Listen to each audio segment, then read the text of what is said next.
We are here with playoff driver Daniel Suárez. Daniel, first of all, this is the first race in North Carolina since Hurricane Helene. I know you and your wife jumped right into action, specifically when it came to pets. Why were you guys so passionate about helping out those pets affected by this? Yeah, I'm a big animal lover. I love all kind of animals. Obviously, we have dogs and cats at home, and we know that a lot of people were so unfortunate, with everything that happened with Helene in the western North Carolina mountains, and a lot of people just lost everything, man. And it was so sad to see. And obviously, we are so fortunate that here in North Carolina, so many people been supporting, helping, clearing roads, helping, doing donations, and all these kind of things. And I wanted to make sure that we don't forget also about all the animals that are out there, because I saw a lot of pictures and videos of animals that were lost, animals that didn't have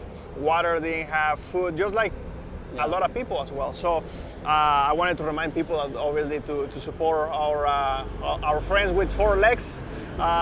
So yeah, obviously, it's very unfortunate that these kind of things happen.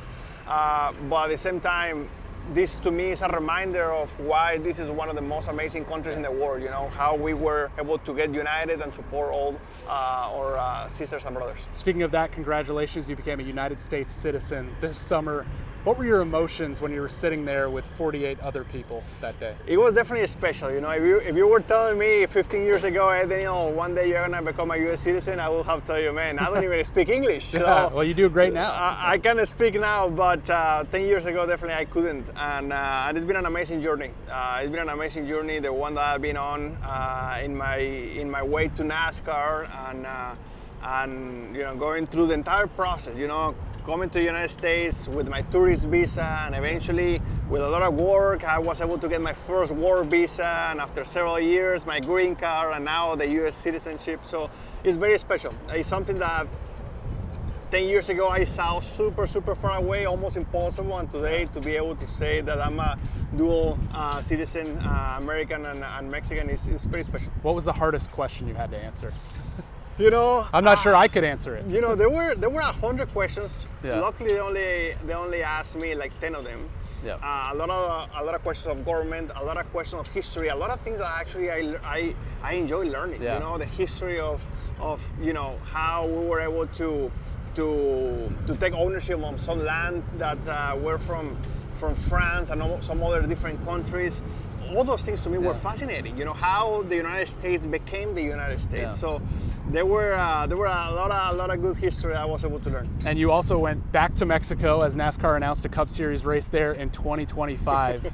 I know you got a lot to focus on right now, but what is that going to be like for you? That's a dream, and honestly, when I came to the United States to compete, and once I was able to make it into a Cup Series, I've been dreaming every single day about hopefully one day race in front of my people, in front of my country. The country that gave me opportunities, the country that has a lot of people that saw me growing and learning and making mistakes, and to be able to come back as a Cup Series driver, as a winner in the Cup Series, as a champion in the NASCAR Xfinity Series is pretty special.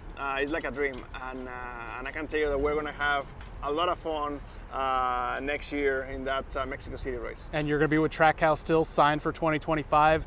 Again, lots to focus on this weekend, and we'll get to that, but looking forward to another season with this team. What excites you about that? Yeah, I mean, Trackhouse definitely has been my home for the last few years, and we continue to grow.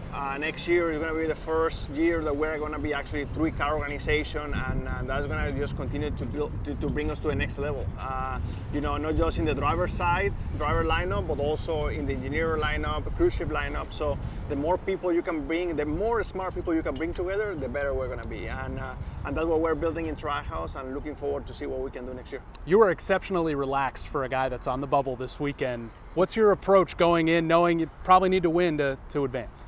Yeah, a lot of things can happen. A couple years ago, I came into a ROVAL. I think I was maybe 15 or 18 points to the good, and my steering broke, and I got knocked out. So a lot of things can happen when you go to a road course. I know that I can run very well in the ROVAL. I know we can be capable of winning the race. But at the end of the day, we have to decide are we going to go for the win or we're going to go for points. And realistically, 20 points in a road course is not a lot. You know, it's something that is very achievable. So we're going to see how things play out. First thing is first, practice, qualifying, and then we decide what is our plan. All right, what does it take to be successful at a track like this because it is so unique and the setup is so unique too? Yeah, I mean, as a driver, you have to get into a rhythm. It's very important to get into a rhythm. It's very important to be aggressive, to make passes, complete passes, not halfway passes, and just to be able to have a good car. You know, the car really, just like any other racetrack, is very, very important. It's very, very difficult to make a slow car go fast, and you can make a fast car go slow. So we have to make sure that we have a good car. We've been working very hard the last couple of weeks to make sure we have a good one, and we're going to see exactly what we got this weekend. All right, here with Daniel Suárez at the Avenue of Flags. Maybe we'll see you in Victory Lane Sunday night. Thank you.